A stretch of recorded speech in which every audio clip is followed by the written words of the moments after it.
Okay, little background here, okay, before we start jumping in here. This whole series is called Rebuilding Worlds. It's on Bereshis. Rebuilding Worlds. The concept of rebuilding worlds is indicated by the letter Beis in Bereshis. Bereshis is the beginning. One might think that the beginning should begin with an Aleph. After all, that's the beginning of the alphabet. It's also a word, Aluf Shel Oilam, the master of the world. The master of the world, God himself. It rises up in his mind, so to speak. That's the metaphor that's used in Chassidus, to create. It's Ola Biratsoinai Livroi. It rose up in his will to create, and he creates. But this is not the first creation. The first creation was a world which is higher, deeper. Now these words need to be understood. When we say higher and deeper, we mean closer to the essence of God's consciousness, like the essence of ourselves versus the expression of ourselves. We all have an essence, and we hide it, or are not aware of it, or reveal it through certain instrumentation, thought and speech and action. But the deeper you go, the more concealment in ourselves. And this metaphor applies to God as well. One of the fundamental things that everyone needs to know is that the whole anthropomorphical approach to understanding God by understanding ourselves, and vice versa, to understand ourselves by understanding God, is something that God gave us to understand in his Torah, when he said that Nasa Odem B'Tzalmenu Kedemusenu, let us create man in our image. So we're going to talk about a lot of metaphors, and it's our job to think about how these metaphors apply to us, how these metaphors apply to Hashem, and how they apply to the relationship between us and Hashem. So the first world was the world of Toihu. It's called the world of chaos. The metaphorical description from the Kabbalah, from the root Kabbalah, is that there are great lights, a metaphor for great illuminations, great energies, overpowering energies, which overpowered the substance of that world. And there was not a physical substance, it was a spiritual substance, overpowered the substance of that world, and all the fragments with their light in it. Imagine a campfire where there's a center fire, and you're sitting there. I'm sure many of us have had this wonderful experience in the dark of the night, watching the sparks fly off from the campfire. Little pieces of light enclosed in little fragments of wood. So these little fragments fell down and down and down as they do. They drop to the ground if you're watching the campfire. The light never goes out, however, in these fragments, unlike the ones that spill from the campfire. The light is there, but it's hidden. And this second order of creation, after the breaking of the vessels, that's the metaphor that's used, is called the world of tikkun, the world of rectification. Our purpose in being created is to mesakin, is to remedy something that's broken. So therefore, don't be surprised when brokenness comes into one's life, when pain, anxiety, frustration come into one's life. They are there with the hand of God administering them to create opportunities for us to rise to higher levels. Yes, is there a danger that we'll fall? Yes. But ultimately, with our continual striving in attachment to Hashem, the light will shine through, and we'll change the metaphor now and get close to the metaphor of our mimer. The metaphor we'll use now, instead of light, we'll use water. Water springs up from a hidden place in the ground. The well comes to the surface in the spring and then spreads out to the rivers. The Torah is compared to water. Just like water is essential to life, Torah is essential to life. And Torah here, we're not talking about convoluted studies of Gemara, which is, of course, part of Torah. We're not yet even talking about the Shulchan Aruch. What we're talking about is Torah per se. What is Torah? Torah is Hashem's teaching to mankind of how to connect with him and how to become a full human being and a full and peaceful global infrastructure. That's all it is. And that's all it is. That's everything. And all you have to do is drink it. Drink it. Rabbi Akiva, 40 years old, became a Baal Shuva. And he said the Torah is like water on a stone.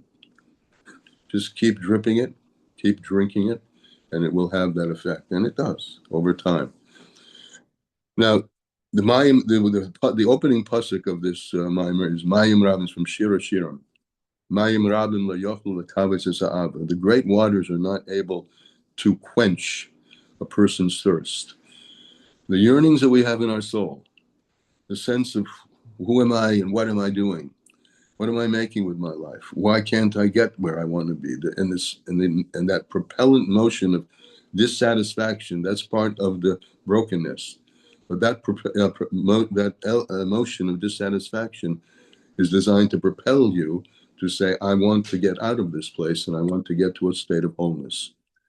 And so we have instructions for this based on our fathers and mothers, the archetypes of the Bible. So one more thing, and then we'll dive in where we're holding.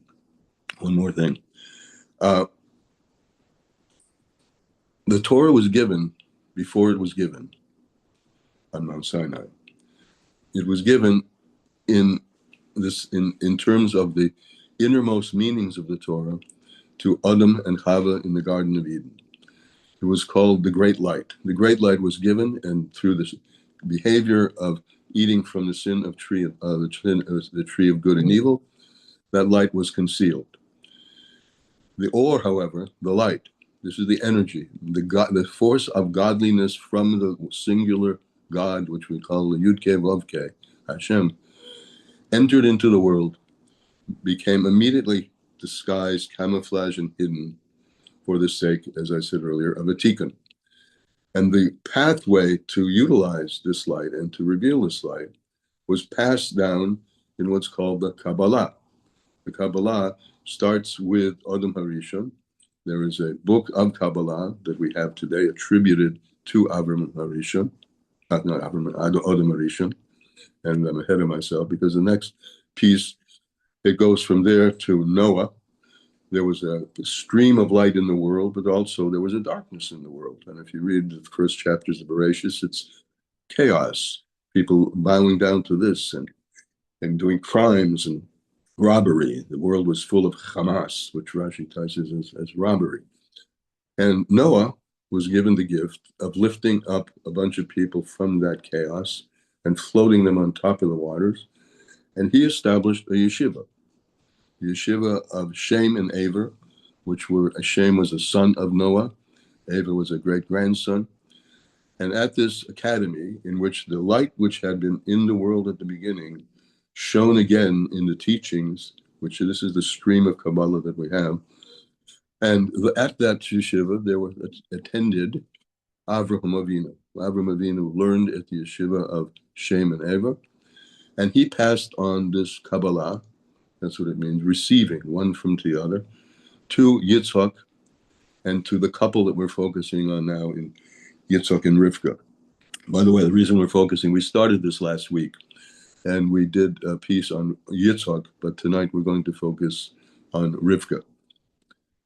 So with that, I'll just one more little intro, which is a little bit on Yitzhak, so we can understand a little bit about Rivka. Yitzhak is... one thing we'll find out is the more Chassidus you learn, I have no idea where anyone on this call is holding, so some of it may be stretch, some of it maybe you've all heard before.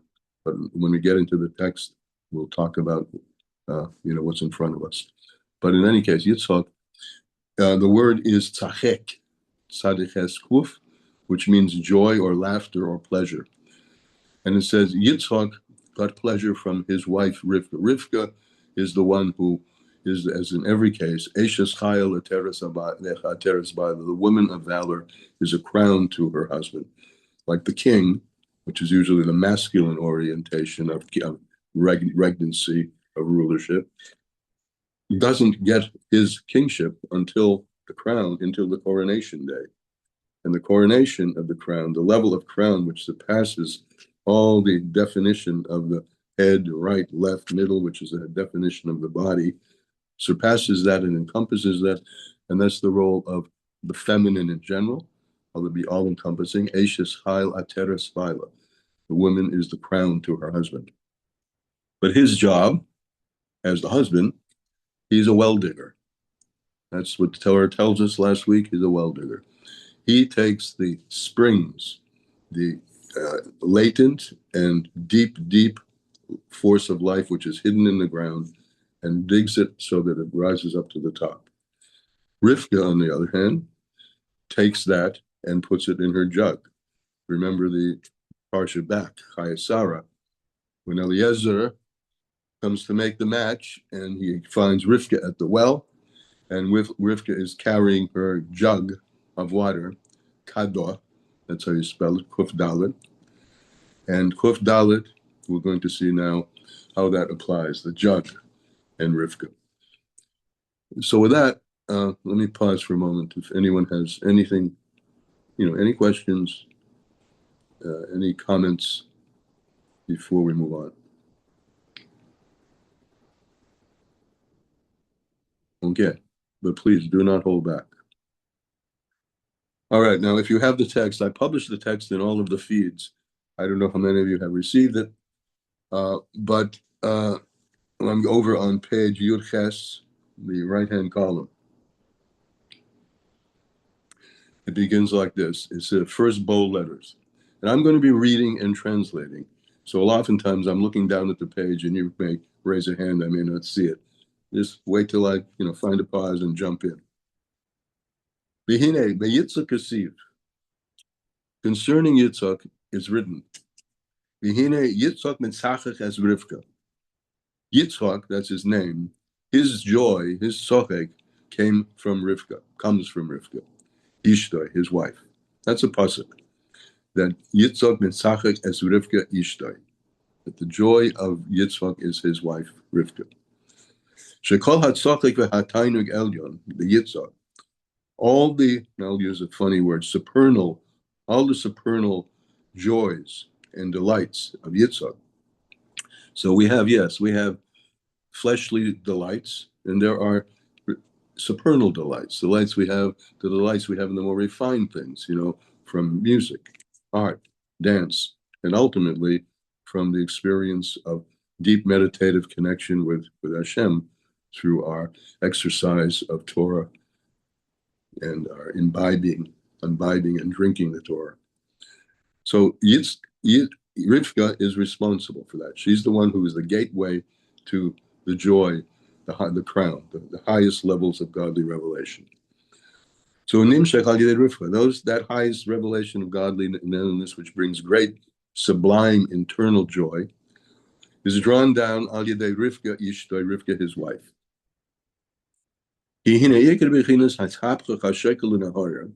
Because the main, or root is the right word, the root of the category of transformation of darkness to light, which is an expression that we see over and over again in Chabad Chassidus. It's a way of saying what I said earlier. The lights fell from Toihu and they became dark, but a little spark was within them. And our job is to transform the dark shell to be an opening for the light which remains within it. And there's an expression that there's an advantage of light which comes from darkness. And the usual way that I like to explain this to myself years ago, I just decided this makes it work for me, and hopefully it'll make it work for you. If you walk into a room, as I'm in a room full of light, and all the lights go out, blackout. Anybody ever been in a blackout? I've been in a couple of blackouts, the city blackout. So what happens when lights go out, the pupil of your eye dilates in order to find light. And when the lights flash on, it's an intensity that didn't exist before because your pupil is much more dilated. So any light that comes from the work, the process of searching for the light and opening one's eyes even more is going to have an intensity. And again, light is a metaphor for, we call it enlightened, right? Enlightenment, a state of consciousness that is used a lot in other psychological approaches or spiritual approaches to reach enlightenment. But it's no accident, because light is a wonderful metaphor for being full and open and energized. So our job and Rivka's job, Rivka, his wife, the main root of transforming darkness into light, relates to the animal soul. And this is a bit of a surprise. You would think that the godly soul would be the one that we would hold up and say, hey, here's where the light shines. Well, yes, but it's through the transformation of the animal, that is, through the work that we do with the power, the animalistic powers, that we take that darkness and multiply it n degrees by removing it from the darkness of the animal. So we have an animal soul, we have a godly soul. What's surprising about this is that, oftentimes the animal soul is denigrated, right? You don't want to be called an animal. What an animal that person is, right? You're a more refined person, aren't you? Yes. But the animal has a power. The animal has a power that the human being doesn't have.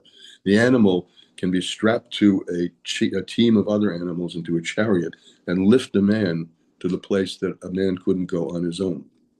There's tremendous power in the animal that's greater than the power in the man. As a result, transformation of the ways in which the animal is naturally inclined to appreciate holiness will create a holy animal. The Chayes HaKodesh, the angels are called holy animals. With the strength of the animal and with the intense focus on God, with animalistic powers. So that's the statement that we just made, that the transformation of darkness to light is mainly relevant and as a result of the transformation of the animal soul, Sheba Adam, which this animal soul is what needs rectification and fixing. Again, this is the world of fixing. For 5,786 years, we've been fixing a brokenness that occurred way back in history, before our history started. To make a rectification. The neshama itself, meaning the godly soul, doesn't need any fixing. The animal soul needs the fixing to see the power that it really has. The godly soul just needs to be released. It just has to have the prison of the gullus removed from it.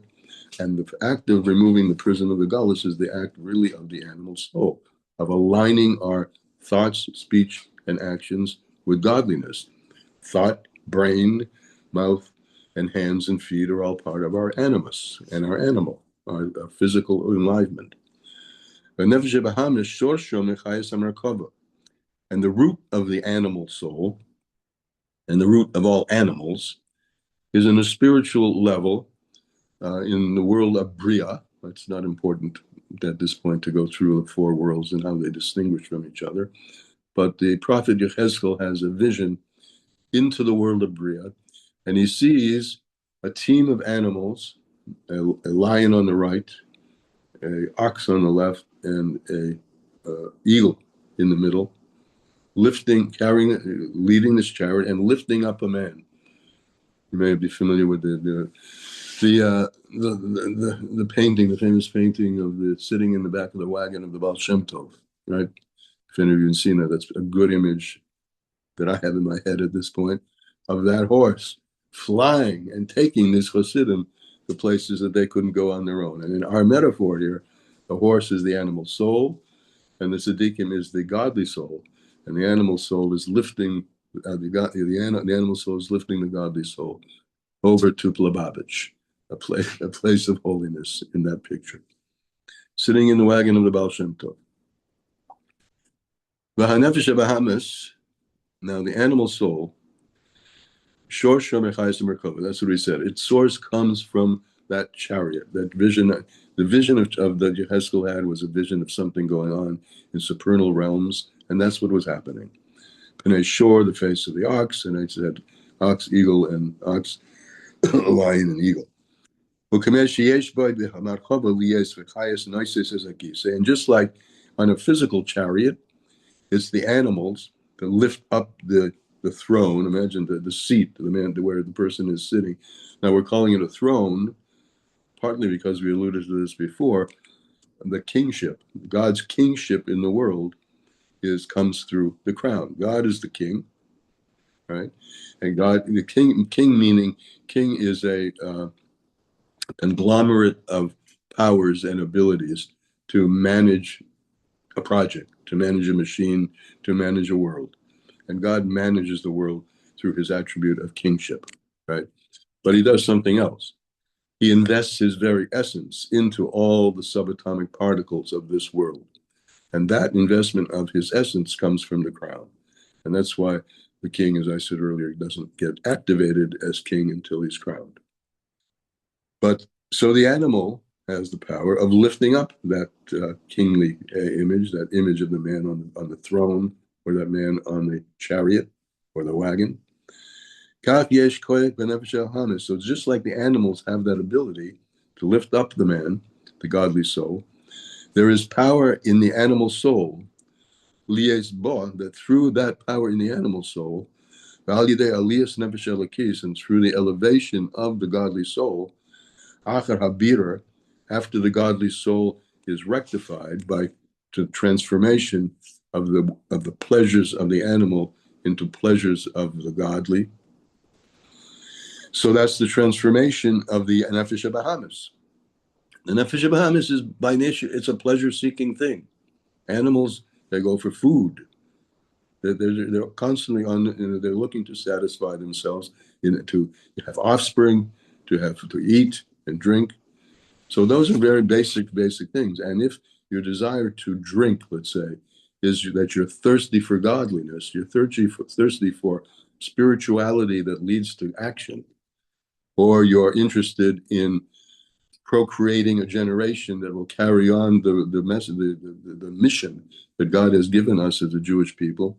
So then you're using those same powers, but for holy things. And so that's what the key thought so far is. Rivka. Rivka represents, she's the next. Rivka, the word Rivka means a team, like a harnessing of animals together, a team of animals which lifts the man higher. And that's the function of Rivka. And she is an archetype of womanhood in general, as was Sarah and as was Chava before her. So she is the one who gives the power to the godly soul to be lifted up. And when does this lifting take place? Specifically after the rectification of the animal powers, of the animal soul. Which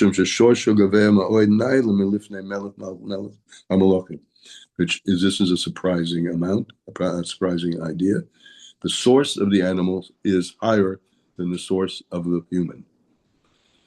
Now, this needs a little bit of explanation if you haven't encountered this before. There's a structure, let's say a hierarchy. Man is the highest in the hierarchy. The animal, of course, is underneath, then the plant, and the vegetative. You'll notice that the vegetative, the lowest, has power in it to give nourishment to the plant. And the question is asked, how is it that something lower has power in it to give to something higher? And of course, you go up the chain. We eat plants. We eat them. They give us nourishment. There's something in the plant that the animal grazes on, and he eats, the animal, or she, animal, he, she. And then we eat both the plants and the animals. So the perspective that Chassidus is trying to enlighten us with, and it's simple when you think about it, is the lower element has in it something mysteriously deeper and higher because it can empower the higher level. Usually in a hierarchy, you go from high to low. This hierarchy is the low goes to the high. And it's all concentrated in one sentence in the book of Kabbalah that's attributed to Avraham Avinu, Sefer Yetzirah, which it says in foreign language, it says Nois Techilasin B'Seifon Dafka, which means the beginning The essence of everything is wedged in the end specifically. And that's the secret of why down here below in this planet Earth, with all of its difficulties and its, it seems almost natural sense of separation from God, this is where the work begins. Because here, God has put his essence in the physical world, and the way to redeem that essence, redeem it means to bring it into reality and see it in front of our eyes and live in a world where that reality is front and center, is through drinking Torah and doing the mitzvahs. It's a simple therapeutic method. Drink Torah, eat it, sleep it, do it, and you'll see, like water on a stone, Akiva said, it changes everything. And that's a reason that we're here learning this. Okay, let me pause again. We're going to hit the next paragraph. Are we with it? I'm taking silence as golden. I don't like it, though. And people who've learned with me before know this. I like to hear from people where you're holding and any questions you may have. All right. But jump in anytime. You take yourself off mute and just come in whenever you feel that you're not understanding or need some deeper explanation or want to contribute something to the class. Rivka. So this is our study for this night, Rivka. Rivka. Last week we did Yitzhak. We'll do Rivka tonight. And who knows where we'll go next week. This is the China of Rivka. It's a team of harnessed animals. That's called a Rivka, and that's her name, Rivka. She harnesses. She has the power to harness the animal and lift the animal up and bring out the strength in the animal, which can lift the man, her husband, her friend, the king, to a place that the king couldn't have been lifted to on his own. She's the team that takes the animal's soul and exposes the deeper than the godly soul quality which is within it. What does it mean, Rivka or Rivka, the team? What is a team of animals? It's tying together, joining and tying together 3 or 4 animals, Yachtov together, Nikra Rivka or Rivka, that's called Rivka. The Kachu be'inyan chayes hamerkova, and so it is also the animals that Yechezkel saw in his vision of the holy chariot. As they were tied together and operating as a singular engine, right? The good team of horses operates in uniform. One is one with the other. The power of 3 harnessed into one, not the power of 3 individuals doing whatever they want. The power of 3 harnessed into one. So that's the idea of bringing the forces together. And these wild animals lifted up the throne, and with that lifted up the man who's the emblem of the godly soul. So the simple lesson we're getting so far is that by throwing oneself into the thought, speech, and action, which are the garments of our soul, and utilizing those things in holy ways, we're lifting up our godly soul to a greater level of exposure. And over time, that becomes the more of the norm than the darkness. And as it becomes more of the norm, then one's consciousness begins to heal, and unity, rather than disparity, and sympathy and flow, confluence, become part of each of our human experience. And with that, we go out to the world, hopefully, as all the shluchim, and we're all shluchim. We were created for that. That's our mission, to bring godliness, the sense of godliness, to ourselves, to our community, and to our world.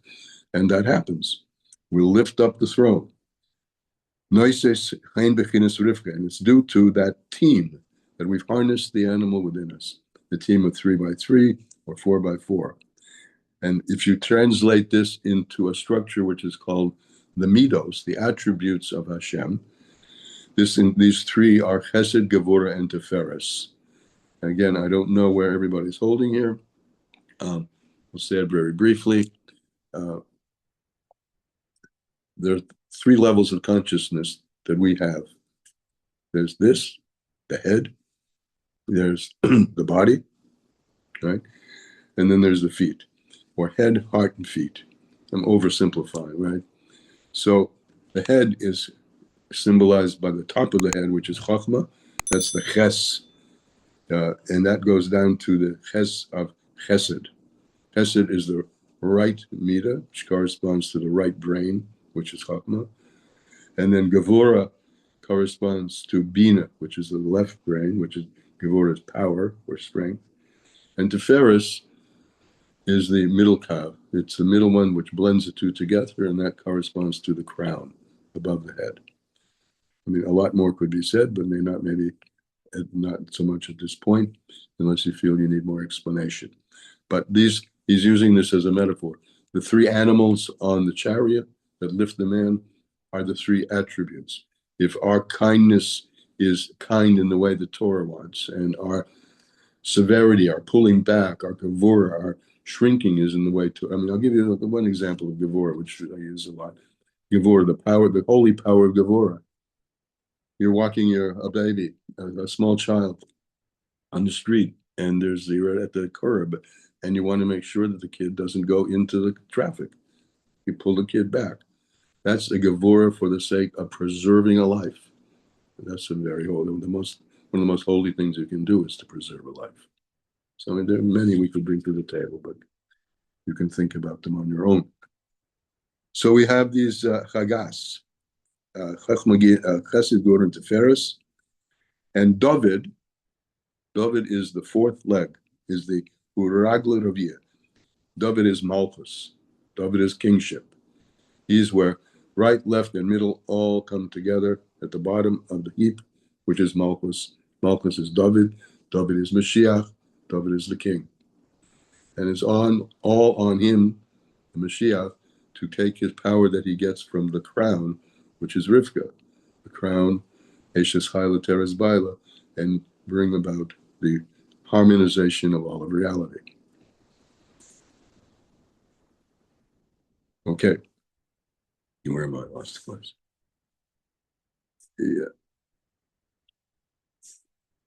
Yeah. And on this, Al Derek Zeh Omer Zal, our sages have said on this, the fathers, we're talking about Avram, Yitzchak, and Yaakov. These three are, main progenitors of our connection to God Himself, the Judaism what we call Judaism, the connection to Hashem.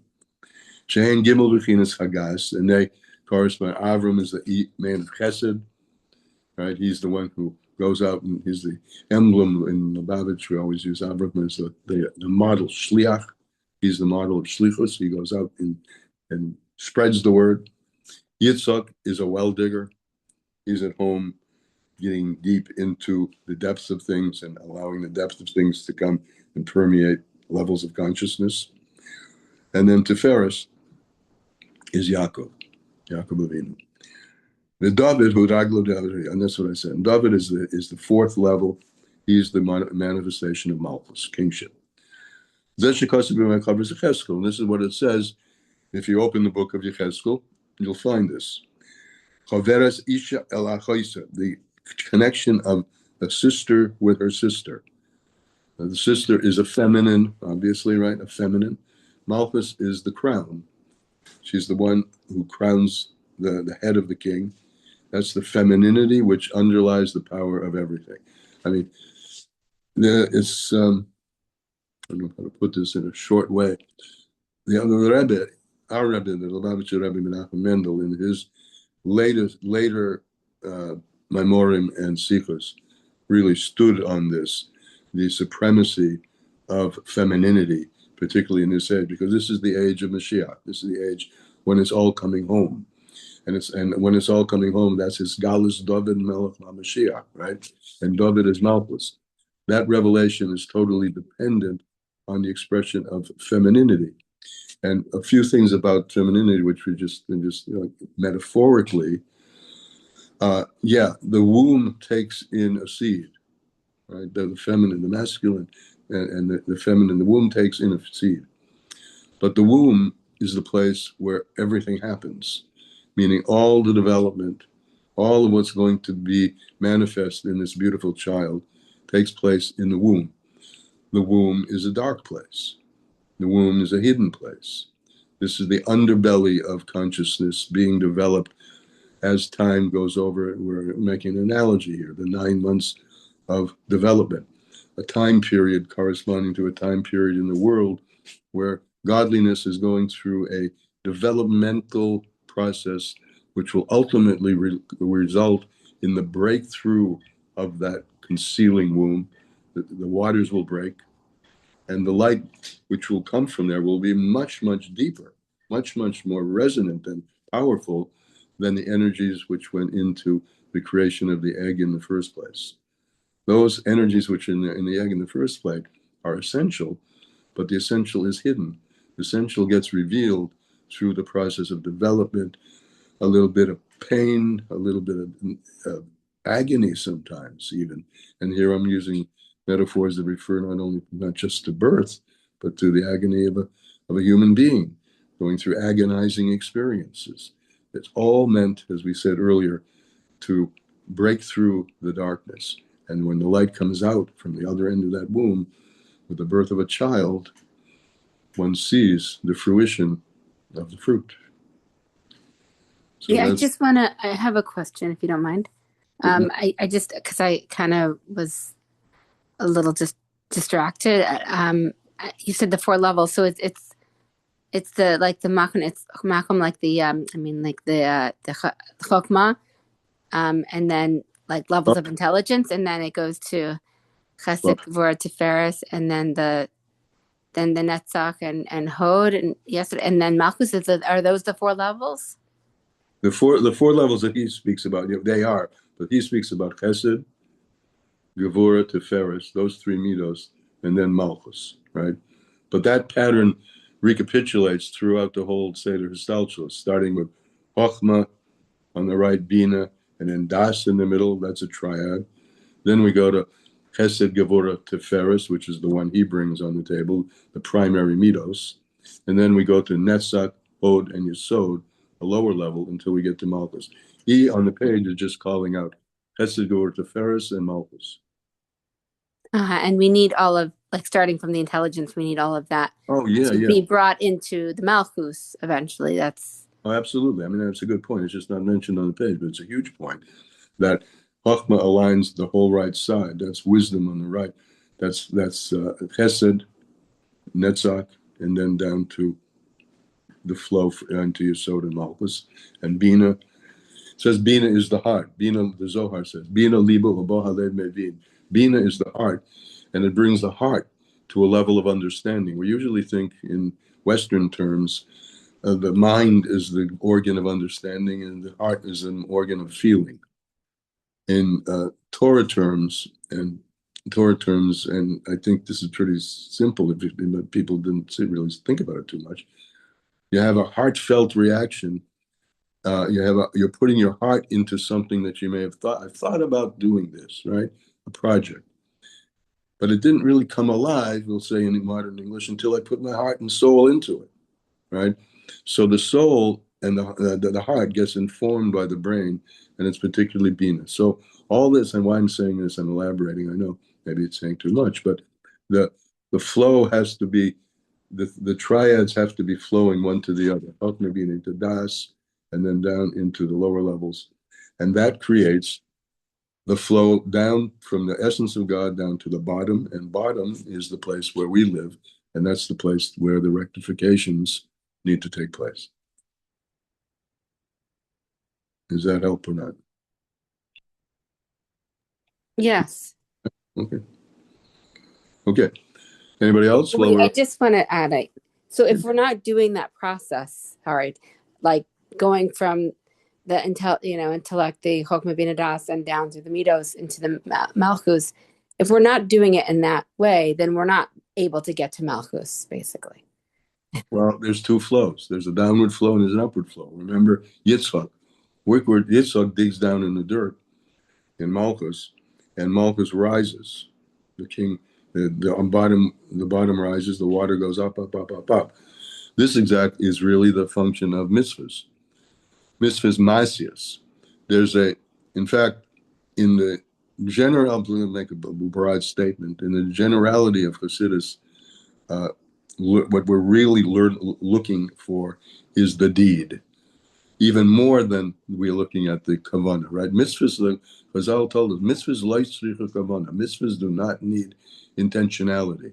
They do not need the kavanah. They do not need the isboininus. In the early Perukim of Tanya, if you've learned it, you have come across that the Alter Rebbe has a beautiful mashal about kavanah, which we're talking the flow from intellect down to the heart. He calls it that love and fear. This is the chesed and gevurah, right? Chokmah flows into chesed, bina into gevurah, left, right, and left side. Love and fear. He calls two wings of a bird.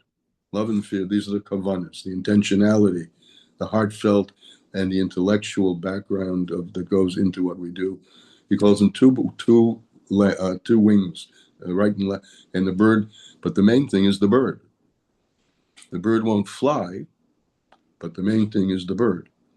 So it's really both. It's just a question of what you're looking at the moment.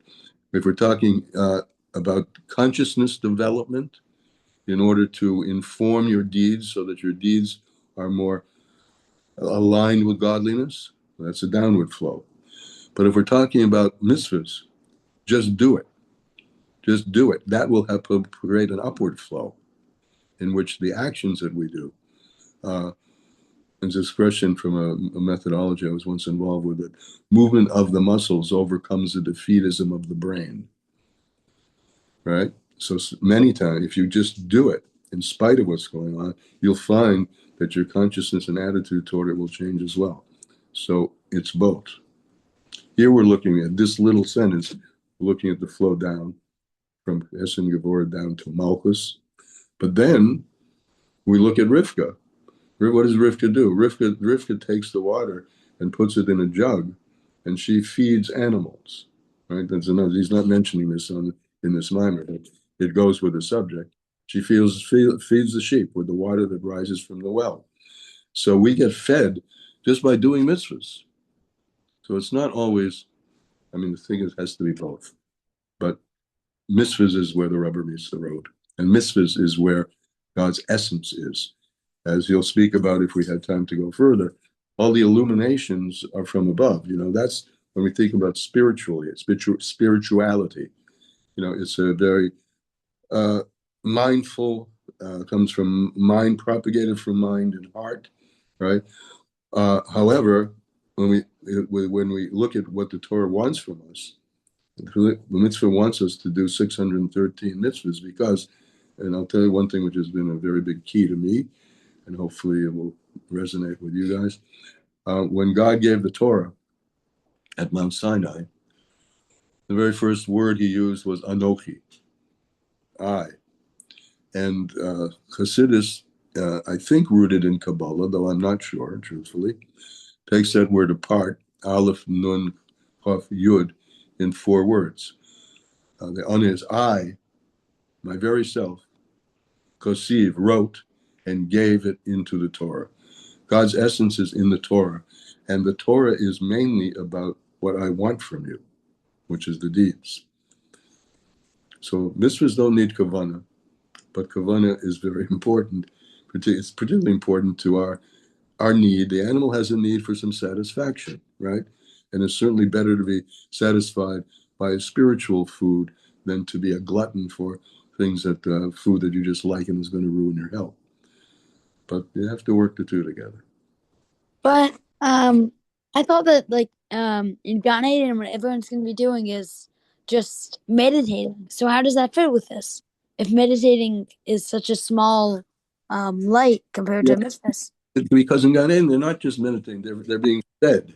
They're being fed a spiritual food. In fact, we have this from Moshe Rabbeinu when he went up on the mountain. He was eating the food of angels. Angels don't eat physical food.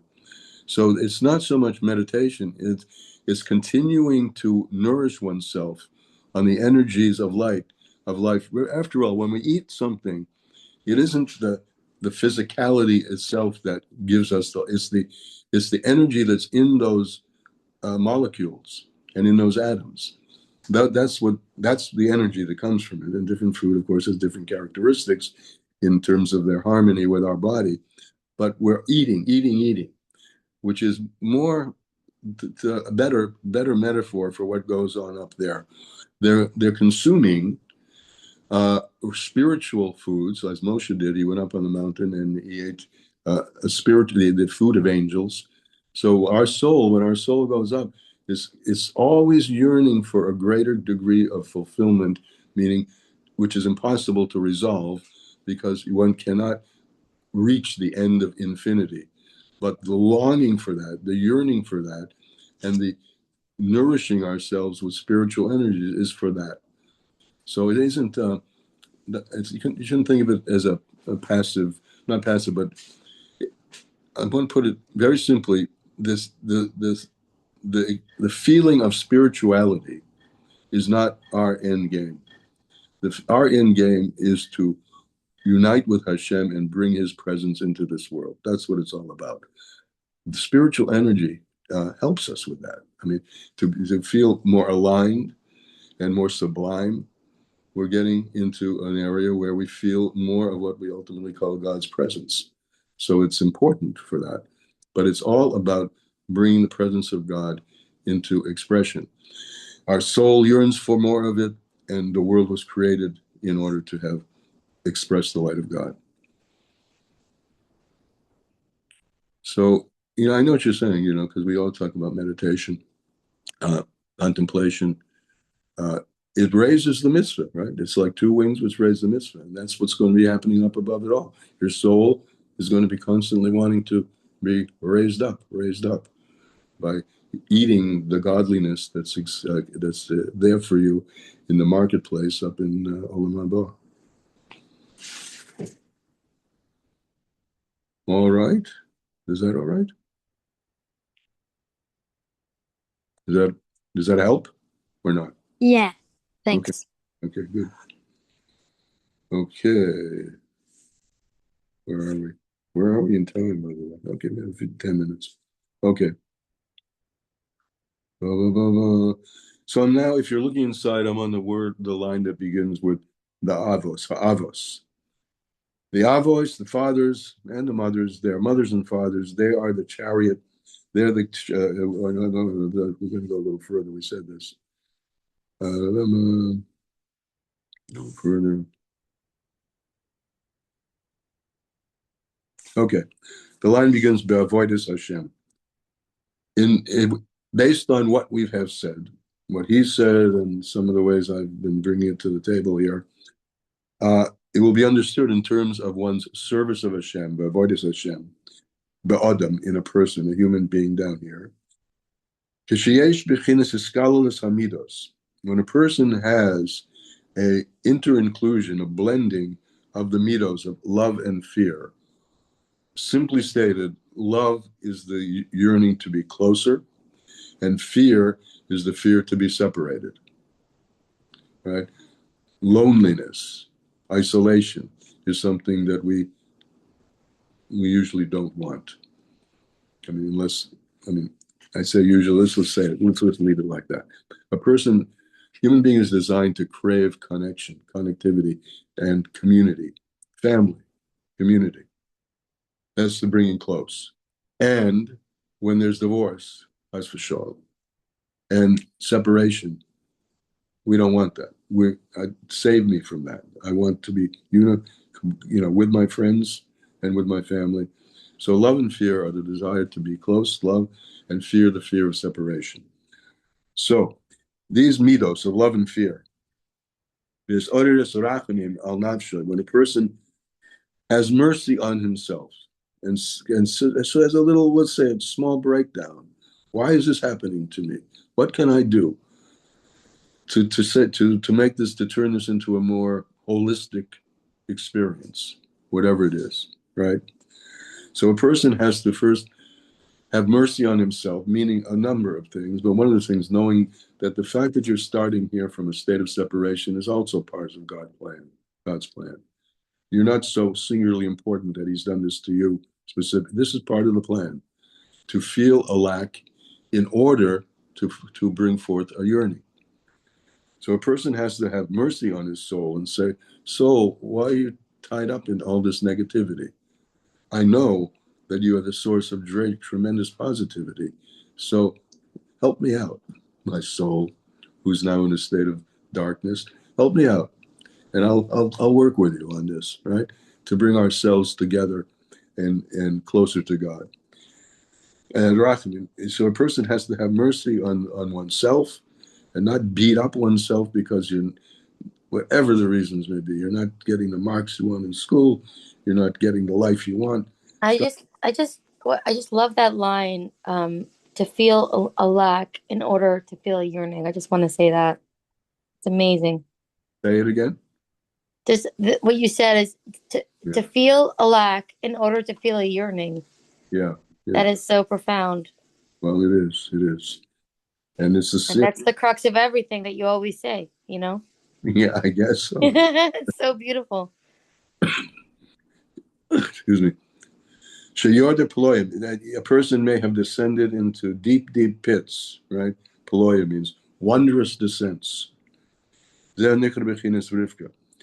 But these wondrous descents, yes, we've gone from wondrous descents. We're a chelik elokah, part of God above, and we've descended paloyim, wondrously through levels and levels and levels down to this world, right? And guess what? This is where the rubber meets the road. This is what Hashem wants from us. He wants to take us down here below to be a Rivka, to take all of our animal energies, harness them together, the team of 3x3 or 4x4 animals, which are the midos of the Nefesh Bahamas. Transform, or not transform, let's say, work with the love. Know that love is basically about connection. That's what it's about. And be more circumspect, or might be the word, or a little smarter about what it is that you're connecting to. Is this like a lollipop, which I want it, it's sweet, but it's not going to do much for me in the next day? Or is it about something more nourishing that maybe I can have a good taste too, but it's a healthier food? And because it's a healthier food, I'm going to choose that. It has the sweetness and it has the nourishment. And we'll just take that out of the physical realm into the spiritual realm and all. The choices I make are going to be for the sweetness of godliness, not for the sweetness of the lollipop, even though sometimes a lollipop can help you, give you a little boost so that you have a little more energy for doing mitzvahs. But the main thing is to take the attributes of the animal, and what we said earlier, know that the animal comes from a higher place than the godly soul. The animal is yearning more than your godly soul is yearning, because the animal has fallen lower. He's more in the dark and therefore wants to be more in the light. Take the midas of the nefesh Bahamis, umizbarim beklippus noiger, and what does it mean? Take them, rectify them from their state of fallenness into the negativity, the drag, and the pull down into obsession with things of this world. Hashem, and raise them up to Hashem. Rivka yotzos. And this is again the pasuk back in Chaisar. She goes out. Rivka goes out to the well. Rivka yotzois. She yotzois meklippus noga. What does it mean? She goes out from the klippa, from the shell, from the darkness, which is called the light darkness, the darkness which can be transformed. She goes out from that level. This hapika shekel in a higher, and she transforms darkness into light, the way the animal lifts up the man to a place that the man couldn't reach on his own. Sometimes this chariot has 4x4 or 3x3, and it's 4x4. See, you can see why you use the attributes. Back to the question that was asked earlier. Hesed Gevurah Tiferes was the metaphor was a chariot of 3 animals, and then we added David, right, who's Malchus, and that's a chariot with 4 on it. Right? We've added the man because there are 3 animals, as I said earlier, the lion, the ox, and the eagle, and the 4th leg, so to speak, or component of this chariot is the man. That's David. That's Mashiach, who gets lifted up. That's the Midah of Malchus, the Midah of kingship. So that's like the Merkavos plus the man on the Merk. I mean, yes, it's the man in the back seat of the Baal Shem Tov's wagon. Yeah, so awesome. That's who he is. That's David HaMelech, Malchus. Shehu b'chin is bittul v'kabbalas oil. And what is David? Think about this. Malchus is the bottom of the chain, right? And the Moshe had before male and female, the receiver, right? So unlike common thought, Malchus is more feminine. Well, I was going to say more feminine. It's a mix of feminine and masculine. The masculine is the one who speaks the edicts and says, here's what we're going to do, right? But the power for that comes from the feminine. And so this power is, where that power comes from, openness. The womb is open and to receive. The egg receives the seminal drop. So this is a very big key in terms. Go ahead. Quick question on what you said earlier. If the lower you fall, the greater your yearning is, and animals don't have very well, then why in the times of Noach did all of them have to be destroyed? Didn't they have even more yearning? Why in the times of Noach did the animals what? Have to be destroyed as well, other than the select few that were. It says openly in the Chumash, they perverted their ways also. But exactly. But how would they perverted their ways? How could the corruptness have possibly seeped in if the lower you fall, the higher you wish to be? It would make sense if the lower you fall, the lower you wish to be. But according to what you said earlier about the Nefesh Bahamas, that it wants to go, that it has more of a yearning than the Nefesh Alakas. Well, the animal is not doing the yearning. The man is doing the yearning to get higher, and he's using the animal power to lift himself up. The animal is behaving like an animal. But for the animal to lift up the person, now we go back into the metaphor, we have to take our animal soul. The animals that we're talking about in Bereshis aren't doing transformation. They're behaving like animals. And they've descended into Gimel Klippus Atameus by perverting their behaviors. Okay? The animal starts in Klippus Noiga. It can go one of two ways. It also, lo yolenu, but if you look at the news, and God forbid don't even look, you see human beings who are acting like perverse animals. They've taken their animal and shoved it into heinous acts of aggression and et cetera, right? That's what was occurring in Parshas, in Bereshis and Noach, those animals. But the animal, don't forget, the animal has within it a different nature as well. The animal has an ability to, not the animal, the cow. Well, yeah, actually, let's take the cow. Actually, the cow is used as a nice metaphor in the Gemara. Or even a stallion.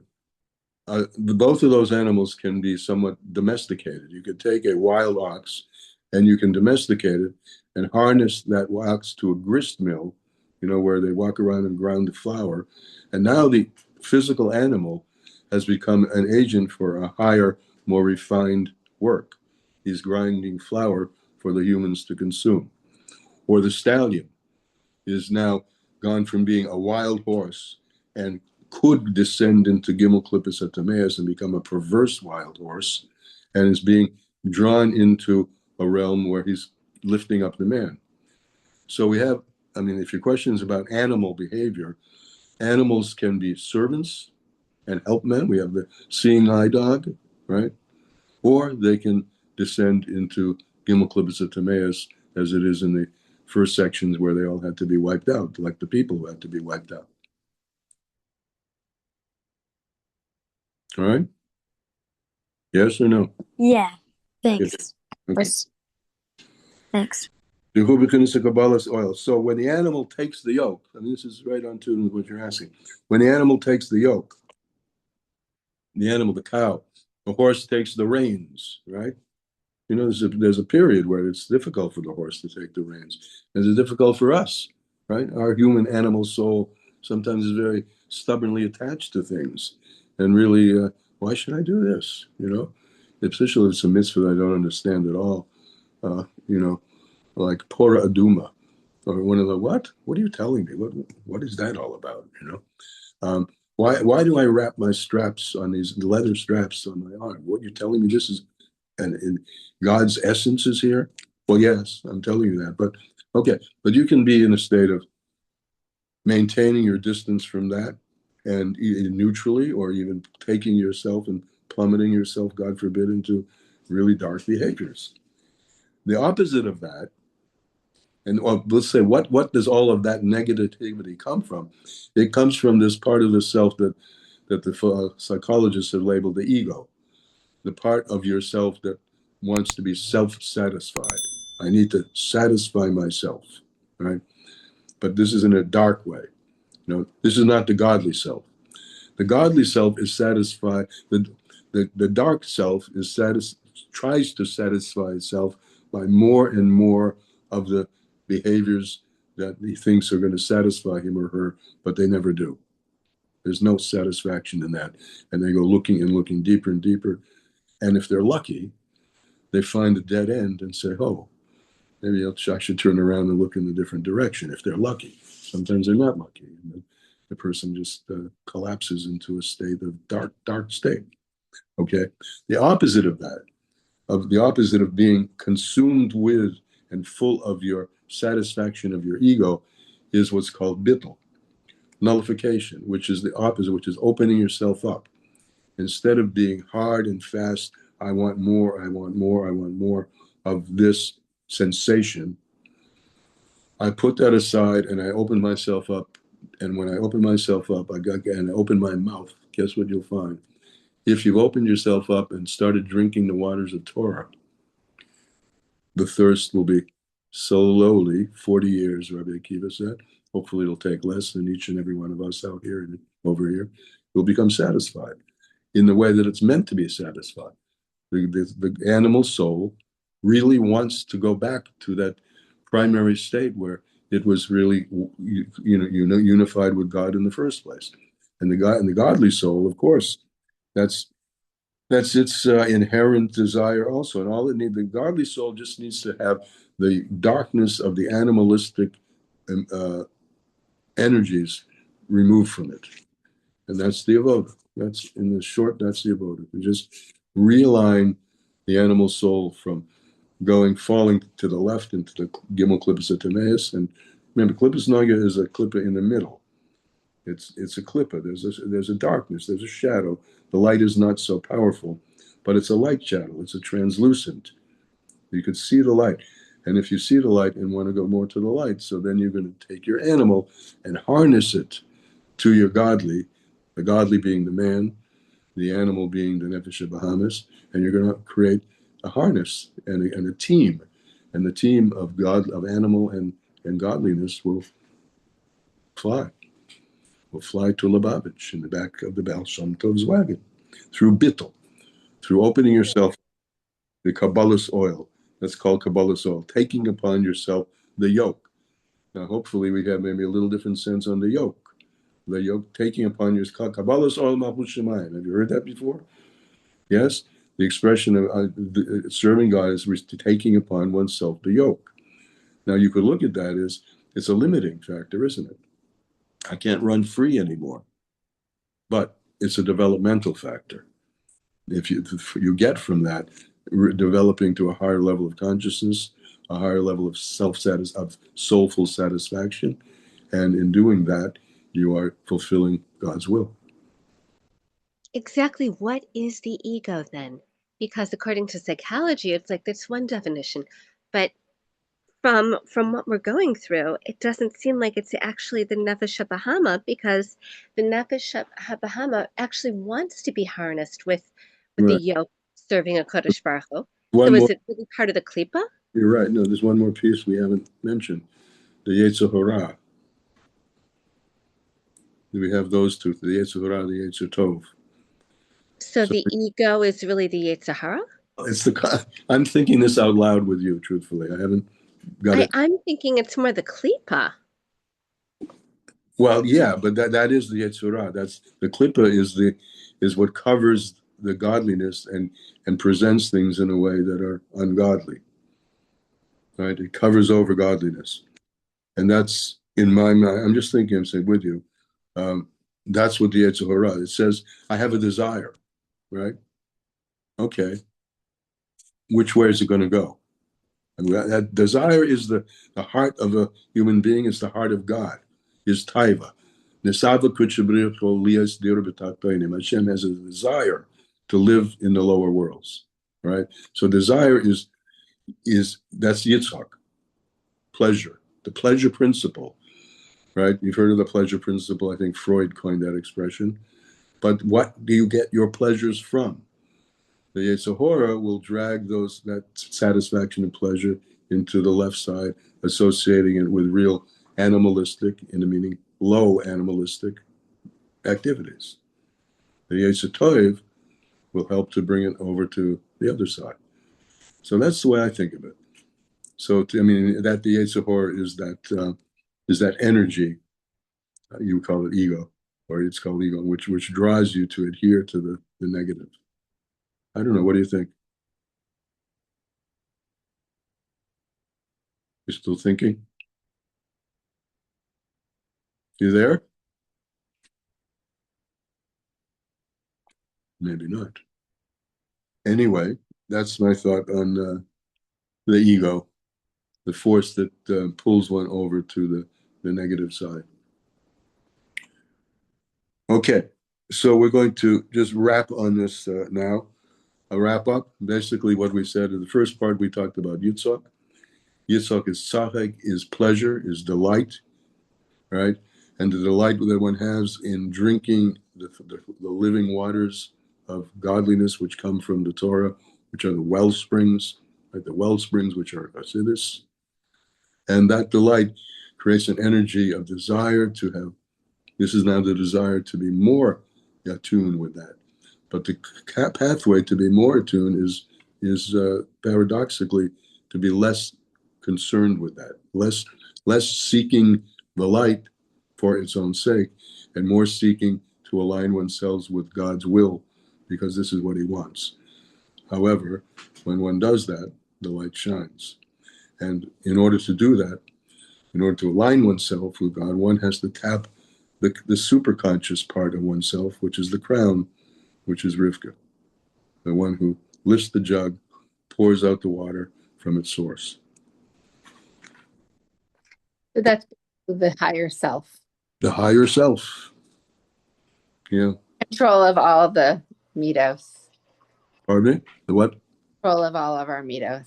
Yeah. Exactly. All right. Any other comments before we go? What did you say creates the yearning again? What was the exact word that you used? For what? You said something creates the yearning. Something creates birur? No, the yearning. The quote that I thought was, I want to write it down. I don't remember what I say, truthfully. Something creates yearning. Oh, it was so good. I should have wrote it down right away. Well, does anyone remember? Something creates yearning. The blank creates the yearning. I said earlier, way back, and this is a fundamental, emptiness creates yearning. Right. Okay, it's being recorded, so maybe we can check it out. Was it the lack creates? Yeah. Something like that. And that leads to a very... The lack creates the yearning, right. To a very, in a radical way of looking at things. Instead of looking at things as a problem or a situation that God is doing to me, it's an opportunity that God has created for you. I've used that expression before. I heard it from a shliach, that when in the Kinas HaShluchim, I just loved that line. He ended a little talk that he was giving by saying, when you're feeling farkvetch and things are not going far the way you want them, instead of saying, why is God doing this to me? Ask yourself, what is this that God is giving for me? In other words, the yearning is an opportunity. Lack is something to be filled. Now, whatever else I said, I have no idea. Okay. We'll see you guys. By the way, this class is recorded. It will be on YouTube under Chassidus. So what? That's the YouTube name. And my brother does that for maybe tonight, maybe tomorrow. But if you want to chazer over anything, you can find it. Okay. Thank you, Rabbi. Refuah Shlema. Thank you so much for doing this, even though you're not feeling well. We really appreciate it. Thank you. Absolutely. Have a good week. Feel good. See you next week. Before Shlama, see you next week. Much.